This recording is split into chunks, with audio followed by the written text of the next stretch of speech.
سلام، خوش اومدید. رسیدیم به درس سوم، اعمال بر روی توابع.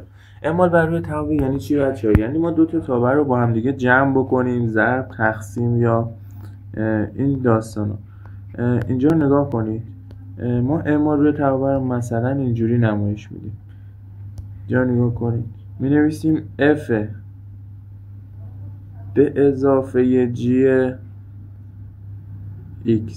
این چی میشه بچه‌ها؟ میشه f x به اضافه g x. خب این خودش یه تابع هستش، f به اضافه g که ترکیبی از f و g. حالا بریم پایین تر. ببینید بچه ها، مثلا اینجا اومده f ضرب در g رو نمایش داده. خب گفته f ضرب در g x. خب این چی میشه؟ میشه f x در g x. خب این هم از این. برای تفریق هم همینه، برای تقسیم هم همینه، ولی دامنه هاش یه فرقی با هم دیگه دارن بچه ها. ببینید d به اضافه g x، d ضرب در g x و d منهای g x، همه اینا یه دامنه دارن. خب دامنه اینا چیه؟ اشتراک دامنه f و دامنه g هستش بچه ها. اینا حواستون باشه. حالا d تقسیم بر g یه تفاوتی داره با اینا. اون تفاوت رو من الان بهتون میگم.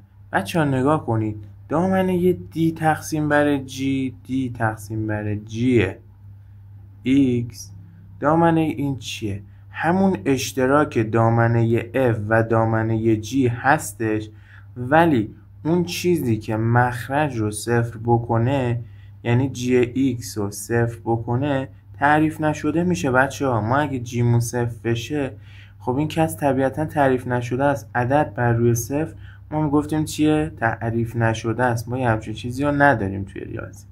پس فقط و فقط این تفاوت داره.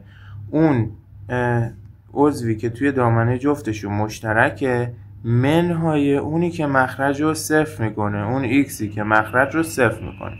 همینه تفاوتش بچه ها. حالا بریم ببینیم چی گفته.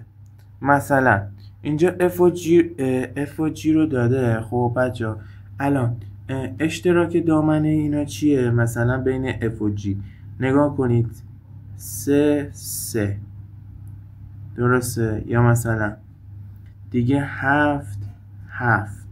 خب دیگه چیزی نیست بچه ها دیگه. حالا اگر شما f به اضافه g رو بخواد چی میشه؟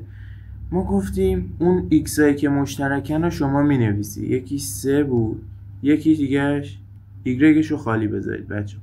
7 بود، اون یکی هم که y رو خالی بذارید. پس x های مشترکش که دامنش بود رو نوشتیم. حالا چی کار میکنیم؟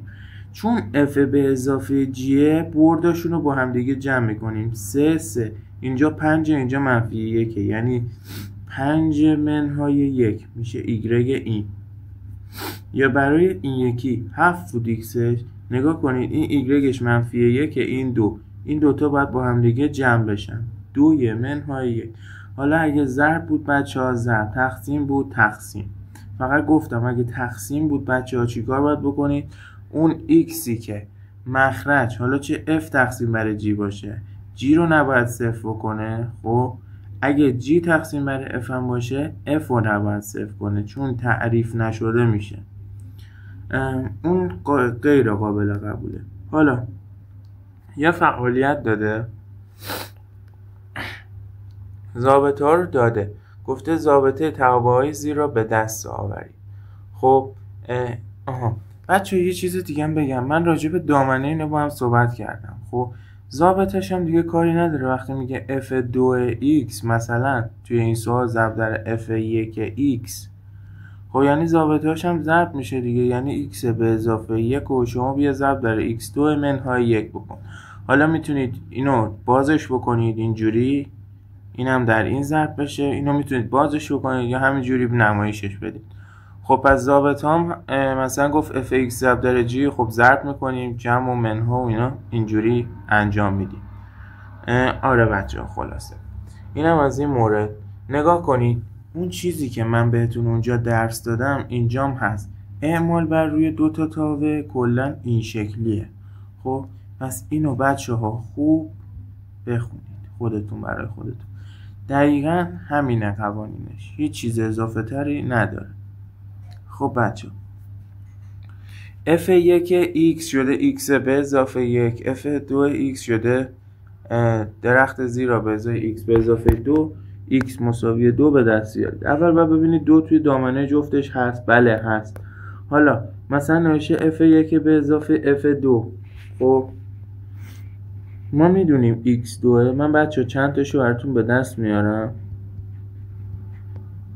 مثلا اینجا نگاه کنید، f5 شده f2 منهای f1. گفتم ضابطه‌شو چجوری حساب میکنید؟ مثلا f2 چنده؟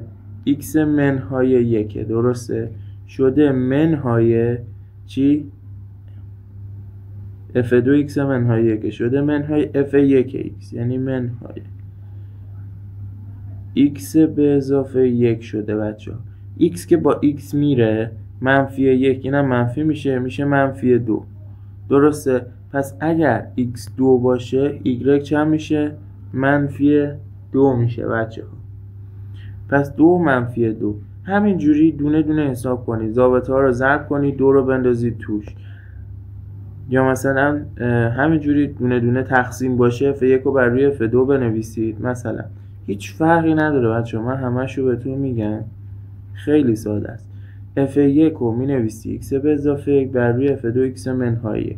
حالا 2 توی جفتش، حالا این شد ضابطه چی؟ ضابطه مثلا f1 تقسیم بر f2.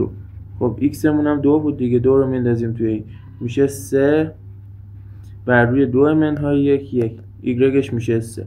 همینجوری دونه به دونه x رو داده، خودتون y هم میتونید به دست بیارید. ببینید ضرب جمع چه جوریه.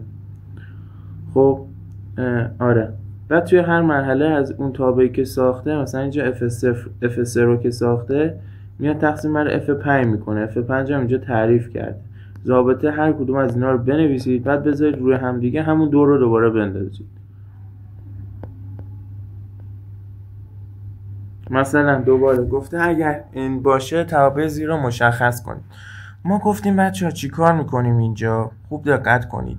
مثلا f به اضافه g رو از ما میخواد. ما میگردیم اون x هایی که توی اینا مشترکه رو پیدا میکنیم. 2 2 منفی 1 منفی 1. پس چیه؟ x 2 y رو نداریم، x منفی 1 y رو به دست میاریم. حالا f به اضافه g نگاه کنید بچه ها، 2 5 داده اینجا، اونجا 2 0 داده، میشه 0 به اضافه 5. اگه ضرب بود میشد 0 ضرب در 5. اینجا نگاه کنید، منفی 1 داده 2 منفی 1 داده 3، 2 به اضافه 3 میشه چند؟ میشه 5 تا. اینم از این مورد. خب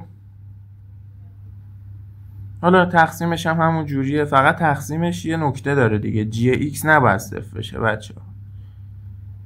یعنی اون xی که جی x رو صفر کنه جزء مشترک باشه قبول نیست. اینم برای چندمین بار گفتم. خب بچه ها اینجا نمودار هر کدوم از اینا رو جداگانه باید چیز کنید، نمایش بدید، بعد ترکیبش هم با هم دیگه بنویسید. مثلا اینجا x به اضافه 1، خب خط x به اضافه 1 و آخرش باید نمایش بدید. یا اینجا f اینه، g هم اینه، f به اضافه g رو ازتون میخواد. اینم خودتون حل بکنید.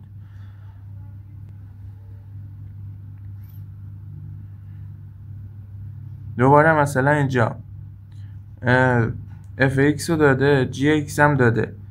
خب fx در gx ضرب میکنید، تابعش رو نشون میدید، تقسیم مثلا تابعش رو نشون میدید. مثلا fx تقسیم بر gx میشه چی؟ قدر مطلق x تقسیم بر قدر مطلق x میشه 1، یعنی y همواره 1، یه خطی که y همواره 1. بعد دیگه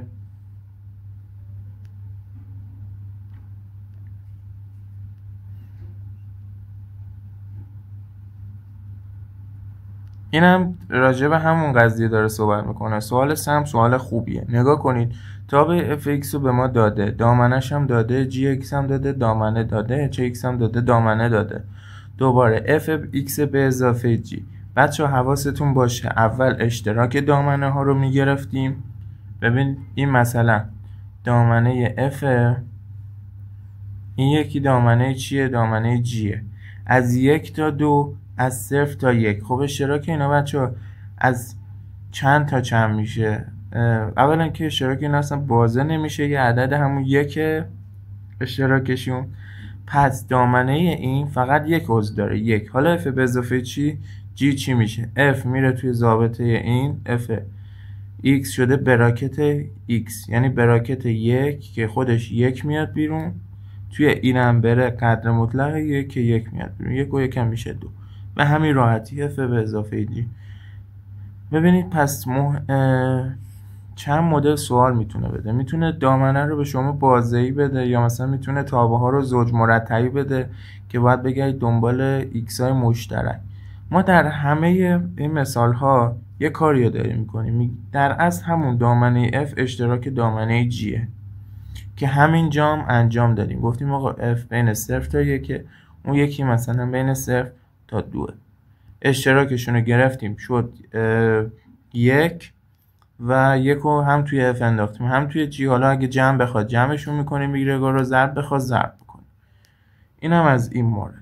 خب بچه ها این درس هم تموم شد، امیدوارم لذت برده باشید.